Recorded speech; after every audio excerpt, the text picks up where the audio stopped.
Ito, punta na po tayo sa exciting part. No? Ito po yung matrix of documentation. Ayan, may nagre-raise pa rin talaga ng hand. Okay. So, yung matrix of documentation, tingnan po natin na bakit kaya sinabi ni Mrs. na from 48 MOVs, magiging 7 na lang? Oh, sa master teacher, parang 5 na lang. Sige po. Let's discuss muna yung matrix of documentations for teachers 1 to 3. Okay. So, ito po, no, 2, 4, 6, 8. 8 classroom observable indicators. Ayan. So, ano ba yung proof MOV nito? COT tool rating sheet or inter-agreement form done through on-site, face-to-face, in-person classroom observation. Okay. Number of MOVs, kagaya na sabi ko, kung 8 iyan, hindi nyo kailangan pong i-produce 8 copies. You just need 1 or 2 COT. Kung ang pinili po ninyo ay option A na 2 classroom observation, yan. So, dalawang COT sheet ang ipipresent po ninyo. Pero kung ang pinili po ninyo ay option B, which is all indicators, yung 8 indicators po in full period or entire class period, then isang MOV lang po isang COT sheet lang po yung ipoproduce po ninyo. Clear? Clear po? Nakuha? Thumbs up? Sige po. I assume clear. Next po, object, yan. So, sa NCOI naman po, ayan o, tingnan po natin. So, yung NCOI, let's say objective 2, anyone. Sabi ay anyone of the following used in each full classroom period observable. So, halimbawa po, ang napili po ninyo sa class, halimbawa, option A. So, 2 beses po. Okay. Sorry. Anyone. So, any of lesson plan. Yung lesson plan, pwede po yan, halimbawa sa mga kasama po nating ALS teachers, tawag nila ay terminology po of their lesson plan. So, meron pong pwedeng DLP, daily log lesson, WHLP, WLL, lesson exemplars, and the likes. Basta, it entails about lesson plan. And then, activity sheets, or assessment materials, or others, which you seem or find related that will support yung atin pong NCOIs. Take note, sa NCOIs po, with annotation describing the use of research-based knowledge and principles of teaching and learning process. Okay, number of MOVs, again, 1 or 2. Yan po yung maximum. Hindi po 1, 2, 3, 4, 5, or 6, 7, padamihan. Again, this is not about quantity of MOVs produced. Rather, we focus on the quality and the delivery of the classroom observation. Okay? So, that's the... Okay. Mrs., yung sabing annotation, paano po ba yun? Okay? So, annotation can be a marginal note on the main document or MOV. Which, for example, lesson plan. So, pwede lang po doon may marginal note or pwede naman din po siyang separate sheet of paper. Which is, yun po, available or convenient for our teachers. Now, let's move to, ayan, another naman po, Objective 10, let's say. This is another NCOI. So, ang sabi po dito, this is Objective 10 is PPST 4.3.2. So, ang sabi po dito ay anyone. Hindi po produce all 4. Okay, any one of the following. Proof of implementation of learning programs, example, progress report, accomplishment report, or proof of contextualization, localization, and indigenization of learning programs, i.e. progress report, technical report. Pwede po yan. Or proof of adaptation of learning programs, or action plan, activity proposal, activity matrix for adaptation and implementation of learning program.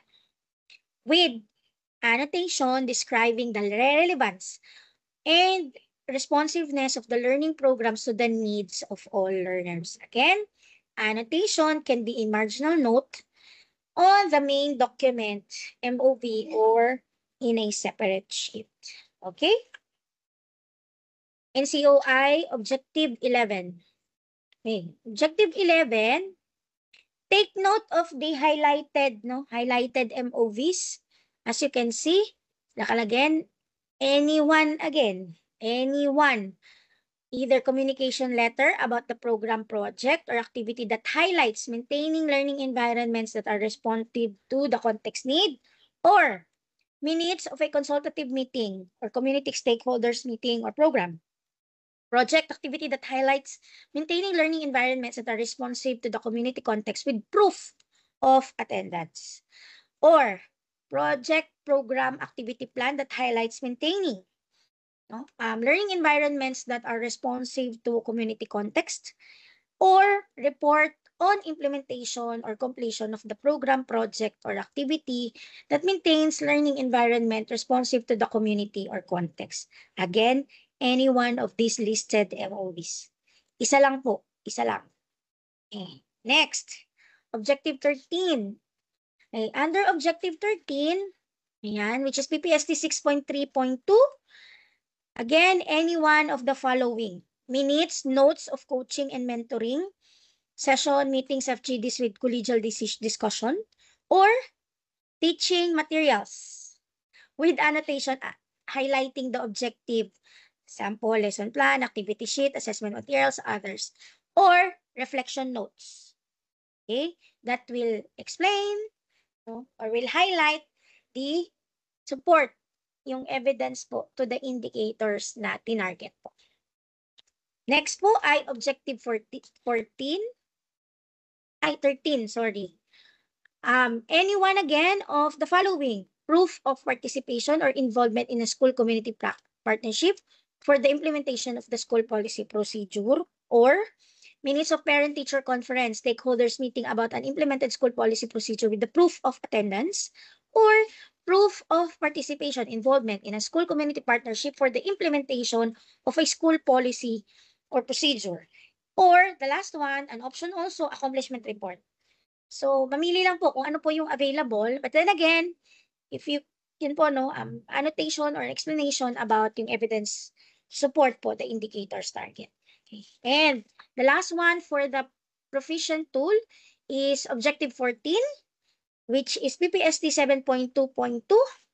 Ayan, mamimili lang po ulit kayo. Kasi sabi po dyan, anyone. Okay?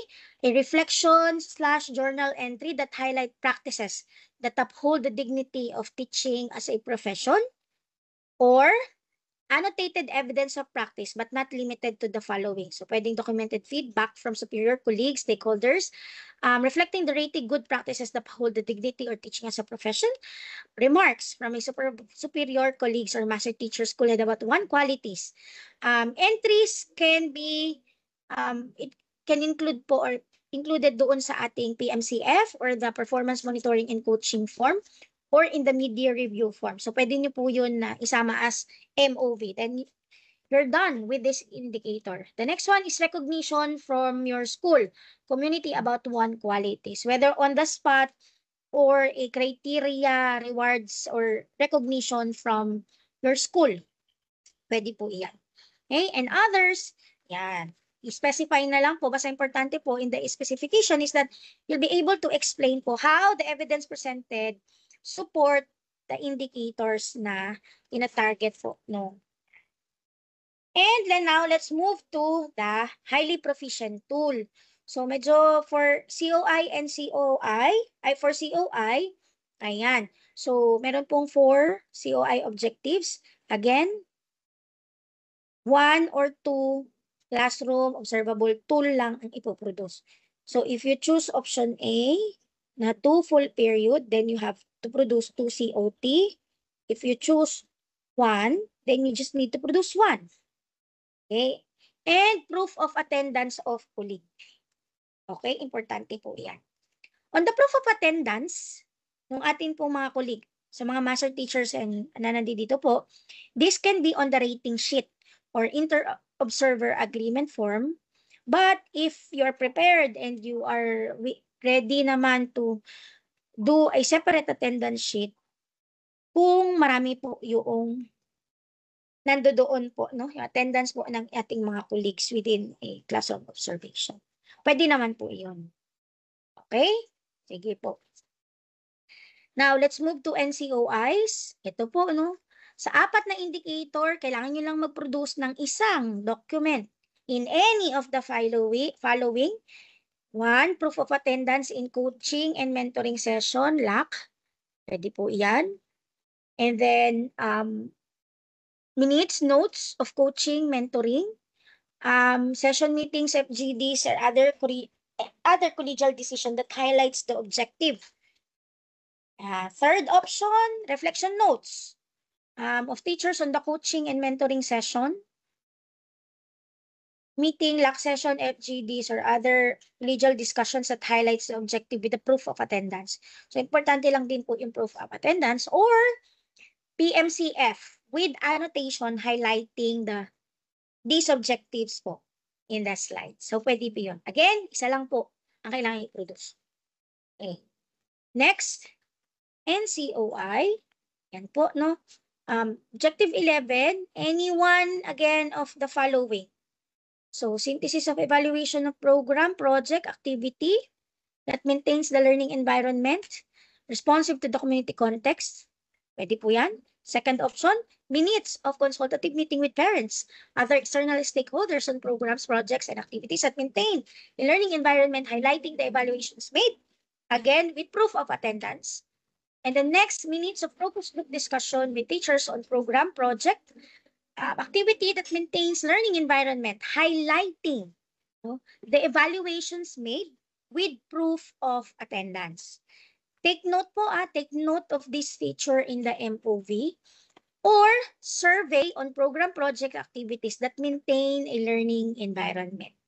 Okay? So yan po yung mga kailangan i-produce for Objective 11. Now, we're down to the last objective for Master Teacher Tool. Last two pala. Ayan. So, Objective 13, any one again of the following. So, pwede pong evaluation report on the implementation of a school policies, procedures, or minutes of subject area grade level meeting or professional meeting on evaluating school policies and procedure. Next one, minutes of subject area grade level meetings on the implementation, progress of school policies and procedure. Okay. And yung pangatlo po, minutes din siya, but take note of the difference.